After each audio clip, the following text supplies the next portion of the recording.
মোক কোনোবাই গালি দিছে বোলে কংগ্ৰেছে ভাল বাঁহ দিলে আপোনাক মৃত্যুটো এটা শিল্প জীৱনৰ কঠিন শিলত কটা নিৰ্লোভ ভাস্কৰ্য যদি মৃত্যুটো এটা শিল্প হয় বাঁহ খোৱাটো নিশ্চয় এটা শিল্প আৰু বাঁহ দিয়াটো এটা নিশ্চয় শিল্প আমি খাই লৈ শিল্পৰ টেষ্ট লৈছো আৰু বাঁহ দিয়াবিলাকে দি লৈ শিল্পৰ টেষ্ট লৈছে গালি খোৱাটো আমাৰ জীৱনৰ অংশ যিবিলাকে আমি কাম কৰো কাৰো ওচৰত নতজানো নহওঁ ইনডিপেণ্ডেণ্ট স্বাধীন আৰু কাকো কেয়াৰ নকৰো এই মানুহবিলাকৰ কাৰণে বদনাম আমাৰ দেহাটোৰ লগত থকা চাহটোৰ নিচিনা আমাৰ সহযোগী nobody can control me nobody can tame me I am a sovereign socialist independent person সাবিছৰ নিৰ্বাচনৰ টেনচন খুব চলি আছে সাংঘাতিক ধৰণে টেন্স সিচুৱেচন এটা খুব আন্তৰিকতাৰে মিত্ৰতাৰ কাৰণে যুঁজি আছিলো এনেকুৱা অনুভৱ হৈছে যেন এই মিত্ৰতাৰ যুঁজখনত আমি হাৰিবলৈ গৈ আছো আৰু সেইটো টেনচনতে মই যোৱা 26 দিন মান ধৰি ভালকে কাম কাজ কৰিব পৰা নাই মিত্ৰতাৰ কথা আলোচনা কৰোতে হয় ভাগে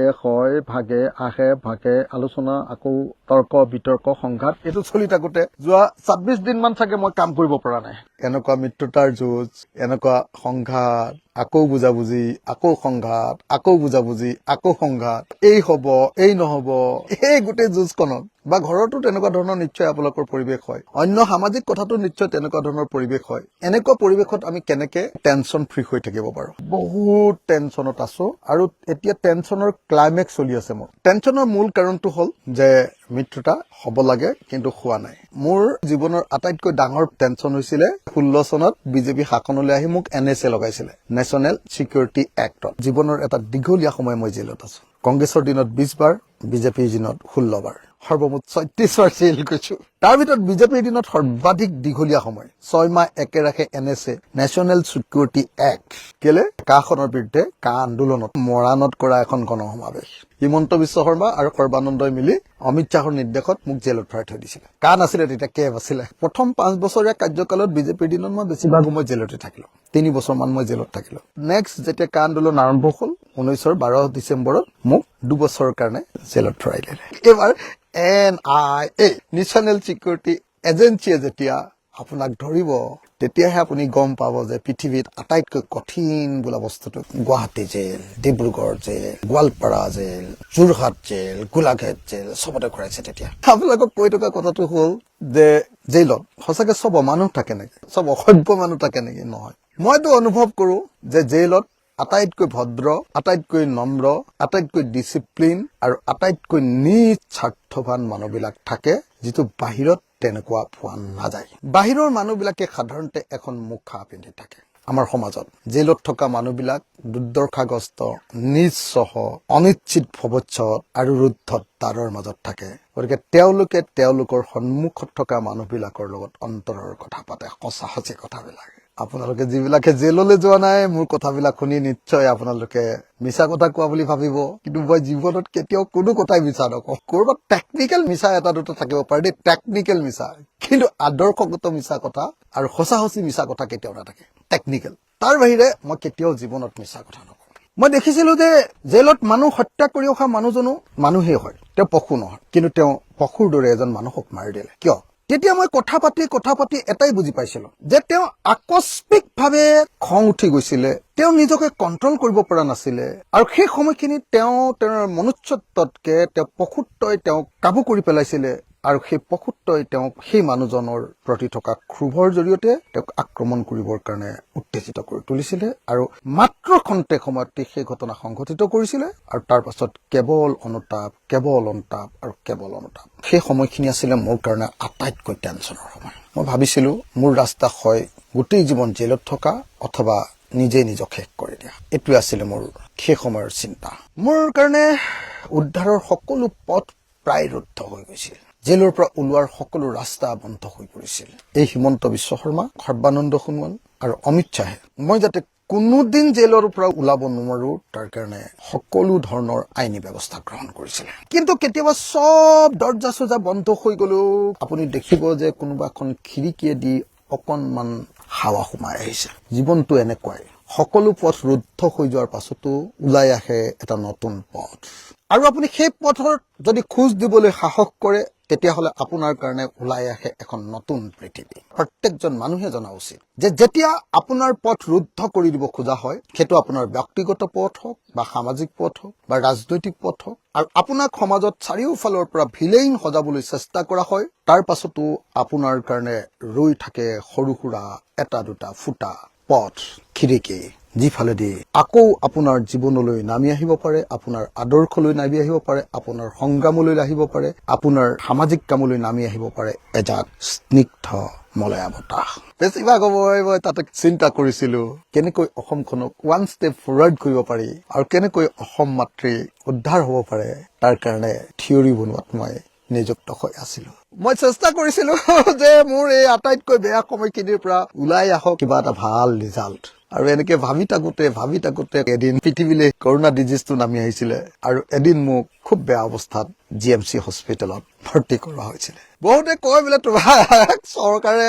মৰম কৰি GMC হস্পিটেলত ভৰাইছে নেকি? বোলে GMCত তোমাক পঠিয়াই দিছিলে চৰকাৰে, হিমন্তই তোমাক বিৰাট সা সুবিধা দিছিলে, তুমি ৰাজ আতিথ্যত আছিলা, মোক দিছিলে এই মই উঠি থকা চাংঘৰটোত সমান, তাকো আকৌ ক'ৰবাত ফ্ৰিজ আছে, ক'ৰবাত আকৌ এই ডাক্তৰী বস্তুবিলাক আছে, কিবা কিবি হেৰি কৰা মেচিন ফেচিন এইবিলাক আছে, বেয়া হৈ আছে চববিলাক বা মোৰ ৰুমত টকাবিলাক, সেইবিলাক দি মোৰ কাৰণে খোজ কাঢ়িবলৈ 6 ফুট মান জাগা থাকে। আৰু আশ্চৰ্যজনকভাৱে এই 6 ফুটৰ ৰুমটো আছিলে মোৰ কাৰণে জীয়াই থকাৰ একমাত্ৰ স্থলী। 2 বছৰৰ ভিতৰত 4 মাহ কিমান দিন মই হস্পিটেলত আছিলো। মাত্ৰ মই নিজেই ধোৱা কাপোৰকেইটা ওপৰৰ ৰছীডালত মেলিবৰ কাৰণে বাহিৰলৈ ওলাই যোৱাৰ বাহিৰে ৰুমটোৰ পৰা ওলাবলৈ আৰু কেতিয়াও অনুমতি দিয়া হোৱা নাছিলে GMCত। মই সেই 6 ফুটৰ কোঠাটোত খোজকাঢ়ি মই মোৰ অসম মাতৃক কেনেকে সেৱা কৰিব পাৰিম, কি পথৰে সুস্থ সবল আৰু আধুনিক অসমীয়া জাতি এটা গঢ়ি তুলিব পাৰিম, তাৰ চিন্তাত মগ্ন আছিলো। তেতিয়াই মই সিদ্ধান্ত লৈছিলো যে অসমীয়া জাতিৰ আটাইতকৈ ডাঙৰ প্ৰব্লেমটো হ'ল ফিউডালিষ্টিক মেণ্টেলিটি। আমাৰ অসমীয়া জাতিৰ আটাইতকৈ ডাঙৰ প্ৰব্লেমটো হ'ল আমি নন প্ৰফেচনেল ফিউডালিষ্টিক সামন্তীয় চিন্তাৰ সামন্তীয় কাৰ্যকলাপৰ মানুহ। খেতিও যদি কৰো অকল ঘৰত খাবলৈ, পাচলিও যদি কৰো কেৱল ঘৰত খাবলৈ আৰু ওচৰৰ ঘৰৰ মানুহক দিবৰ কাৰণে, বজাৰৰ কাৰণে, বিক্ৰী কৰি নগদ পইচা পাবৰ কাৰণে আমাৰ কোনো ধৰণৰ প্লেন নাই। গতিকে যি জাতিৰ কোনো এটা প্ৰফেচনেল থিংকিং নাই, সেই জাতিৰ ডেকা লৰাই বেংগলোৰ বা চেন্নাইত গৈ চিকিউৰিটি গাৰ্ড কৰা বা হাজিৰা কৰাৰ বাহিৰে আৰু কোনো পথেই থাকিব নোৱাৰে। মই উপলব্ধি কৰিছিলো যে অসমীয়া জাতিৰ আটাইতকৈ ডাঙৰ শত্ৰুটো হ'ল feudal outlook, non professional outlook, সামন্তীয় চিন্তা চেতনা আৰু সামন্তীয় কাম কাজ, মিনছ অফ প্ৰডাকশ্যন, সকলোবিলাক আমাৰ সামন্তীয়। উই হেভ ন কেপিটেল। যেতিয়া আপোনাৰ ওচৰত 1 টকা থাকে, সেই টকাটোৰে যদি আপুনি এটা ব্ৰেড খাই দিলে সেইটো কেপিটেল নহয়। সেই টকাটোৰে যদি আপুনি এটা ব্ৰেড কিনি সেই ব্ৰেডটোক বিক্ৰী কৰি 1.5 টকা পালে, 50 পইচা যে ইনকাম কৰিলে, তেতিয়াহ'লে আপোনাৰ সেই টকাটো কেপিটেল বুলি কয়, পুঁজি। আমি আমাৰ টকাক কেতিয়াও পুঁজিলৈ ৰূপান্তৰ নকৰো। আমাৰ উজনি অসমৰ ক্ষুদ্ৰ চাহ খেতিয়কে যেতিয়া এবছৰত 4 লাখ টকা ইনকাম কৰে, সেই 4 লাখ টকাটোৰে এটা পকা ঘৰ বনায়, নহলে এখন ধুনীয়া ভাওনা দিয়ে, নহলে ক'ৰবাত ফুৰিবলৈ যায়, নহলে এখন গাড়ী লয়, নহলে নিজৰ ঘৰটোকে ইটালিয়ান কৰি আৰু বেছি পইচা খৰচ কৰি থাকে। সেই পইচাটোৰে আৰু 2খন বাগান কিনাৰ কাৰণে চেষ্টা নকৰে, বা তেওঁলোকৰ ঘৰত যিখিনি তুলা পাত সেইবিলাকৰ পৰা এটা সৰু ঘৰতে বনোৱা মেচিনেৰে সেই পাতটোৰ পৰা, কেঁচা পাতৰ পৰা চাহপাত তৈয়াৰ কৰিবৰ কাৰণে কোনো ধৰণৰ চেষ্টা নকৰে। ডেট ইজ অসমীয়া। মোৰ চিন্তাটো আহিছিলে যে মই অসমীয়া জাতিটোক কেপিটেলিষ্ট আউটলুকৰ কৰি পেলাম। মই কেপিটেলিজমৰ বিৰোধিতা কৰো, আই এম এ ছচিয়েলিষ্ট, মই এজন সমাজবাদী মানুহ। কিন্তু মই চিন্তা কৰিছিলো যে মই অসমৰ প্ৰত্যেকজন মানুহক তেওঁলোকৰ প্ৰডাকশ্যন চিষ্টেমটো কেপিটেলিষ্ট কৰিবৰ কাৰণে মই সকলোকে উদ্বুদ্ধ কৰিম। That was my first promise, that was my first decision, that was my first conclusion in that time during the captive period, মই যেতিয়া জেলত আছিলো। তাৰপিছত দ্বিতীয় বস্তুটো আছিলে যে আমাৰ আটাইতকৈ ডাঙৰ খেতিটো শালি খেতি, বাট আমি এবাৰেই খেতি কৰো। এণ্ড পৃথিৱীত এনেকুৱা কোনো জাতি নাই যে এবাৰ খেতি কৰি ধনী হ'ব পাৰে। চ' মোৰ দ্বিতীয় চিন্তাটো আছিলে যে আমাৰ খেতিক আমি বছৰৰ সকলো সময়তে কৰা খেতিত পৰিণত কৰিম। That was my second conclusion. 3 নম্বৰটো আছিলে যে অসমৰ মানুহক যদি সঁচাকে লাহে লাহে ধনী কৰিব লাগে, অসমত কেপিটেল ফৰ্মেশ্যন হ'ব লাগিব। জাতীয় পুঁজি গঠন হ'ব লাগিব অসমতে অসমৰ পুঁজি গঠন হ'ব লাগিব আৰু যদি কেপিটেল ফৰ্মেশ্যন হ'ব লাগে তেতিয়াহ'লে আমাৰ ইয়াত সৰু সৰু ইণ্ডাষ্ট্ৰি হ'ব লাগিব ডাঙৰ হ'লেও হয় কিন্তু ডাঙৰ আমি ইণ্ডাষ্ট্ৰি কৰিবই নোৱাৰো কাৰণ আমাৰ পইচা নাই চৰকাৰেতো থকা ইণ্ডাষ্ট্ৰিবিলাক বন্ধ কৰিছে আৰু আমাৰ সৰু খেতিয়কবিলাক এই মিডল ক্লাছটোৱেও ইণ্ডাষ্ট্ৰি খুলিবৰ কাৰণে ইনভেষ্টমেণ্ট কৰিবৰ কাৰণে কেপিটেল নাই গতিকে মই চিন্তা কৰিছিলো যে গাঁৱে গাঁৱে চৰকাৰ আৰু মানুহৰ সহযোগত এখন গাঁৱত এটা বা দুটা সৰু ইণ্ডাষ্ট্ৰি তাত চৰকাৰে দিব মেচিন গাঁৱে দিব মাটি আৰু ঘৰ গাঁৱে দিব শ্ৰম শক্তি লেবাৰ তাৰ বিনিময়ত হাজিৰা পাব পইচা পাব দৰমহা পাব এমাহত 30,000 এদিনতে 1,000 টকা আৰু আমি দিম কি টেকনলজি মেচিন আৰু টেকনলজি আমাৰ মাৰ্কেট আমাৰ শ্ৰম লেণ্ড আৰু কি ভালোবাসা জনতাৰ আৰু তাৰ পৰা গাঁৱে গাঁৱে এটা এটা সৰু সৰু ইণ্ডাষ্ট্ৰি গঢ়ি উঠিব এটা ইণ্ডাষ্ট্ৰিত যদি 40 জন বা 50 জন মানুহক আমি সংস্থাপিত কৰিব পাৰো গাঁওখনৰ পুৰুষ মহিলা তেতিয়াহ'লে দুটা ইণ্ডাষ্ট্ৰি কৰিলে মোটামুটি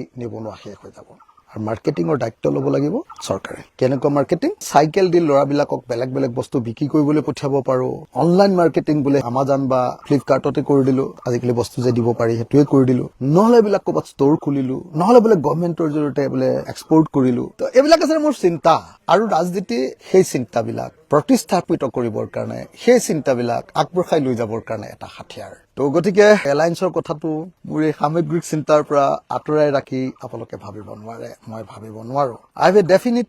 ইডিঅলজি ডেট ইজ কল্ড ছচিয়েলিজম আৰু ছচিয়েলিজমে কেতিয়াও আনৰ ডমিনেন্স আনৰ অত্যাচাৰ আনৰ খবৰদাৰী কেতিয়াও মানি ল'ব নোখোজে এজনে কৈছে কিহৰ ট্ৰেজেডি ফালি আছা চিনেমা ফ্লপ হ'ল মই আকৌ ফ্লপ চিনেমাৰ মাজতো দেখা পাওঁ কেতিয়াবা কেতিয়াবা কিছুমান হট ডায়লগ পাঞ্চ লাইন বা হুক লাইন এটা গানৰ সকলো অংশ ভাল নহয় এটা বা দুটা লাইন থাকে যিকেইটা লাইন সাংঘাতিক ধৰণে পপুলাৰ হয় that is call Punch line আৰু হুক লাইন ঠিক তেনেকে মিত্ৰতাৰ এই যুঁজখনৰো সকলো কথা হয়তো আজিৰ দিনটোত নাজানো কি হয় আমাৰ পিনৰ পৰা সকলো চেষ্টা কৰিছো কিন্তু বিবেকটোক খালি বিকিব কৰিব খোজা নাই with all my concerns I would like to go together with all the opposition party but with my dignified life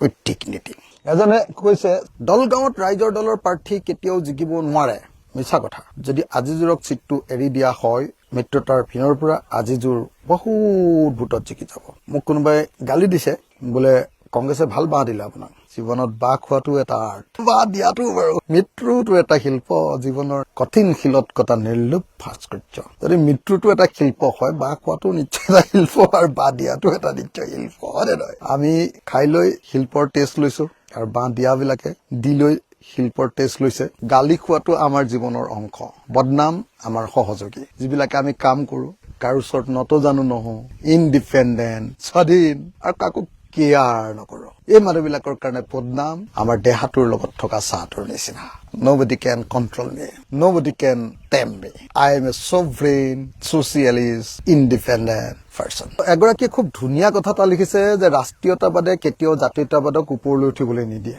একদম মোৰ মনৰ কথাটো কৈছে আৰু বৰ্তমানৰ সিচুৱেচনৰ আচল সত্যটো কৈ আছে আপাদমস্তক পলিটিকেল বুলি ক'লে যিটো বুজে বড়িৰ তৰুৱাৰ পৰা চুলিৰ এই আগটোলৈকে মই পলিটিকেল মোৰ প্ৰত্যেকটো কথা সমাজৰ মানুহৰ প্ৰতি ভাল পোৱাৰ বাহিৰে আন একো নাথাকে মোৰ নিজৰ কোনো জীৱন নাই মোৰ জীৱনটো হ'ল মানুহৰ কাৰণে জীৱন আৰু মই মানুহৰ কল্যাণত যেটো সিদ্ধান্ত ল'ব লাগে তাৰ বাহিৰে কোনো ব্যক্তি স্বাৰ্থত বা দলীয় স্বাৰ্থত কোনো সিদ্ধান্ত নলওঁ কিন্তু যেতিয়া সামাজিক স্বাৰ্থতকৈ কাৰোবাৰ ব্যক্তি স্বাৰ্থ উদ্ধত হয় আৰু হেতু আমাৰ ওপৰত জাপি দিয়ে তেতিয়া আকৌ মই মোৰ নিজৰ মতাদৰ্শ আৰু মোৰ নিজৰ অভিজ্ঞতা আৰু মোৰ নিজৰ সেনসিটিভিটি তাৰ ওপৰত ভিত্তি কৰি হেতু সদায় প্ৰতিৰোধ কৰোঁ হেতু মোৰ ষ্টেণ্ড এজনে লিখিছে দলগাঁও আৰু ধিং সমষ্টি কংগ্ৰেছক এৰি দিয়ক মিত্ৰতা চূড়ান্ত হৈ যাব I can't surrender in front of any enforcement agency. I am a free man and our riser dol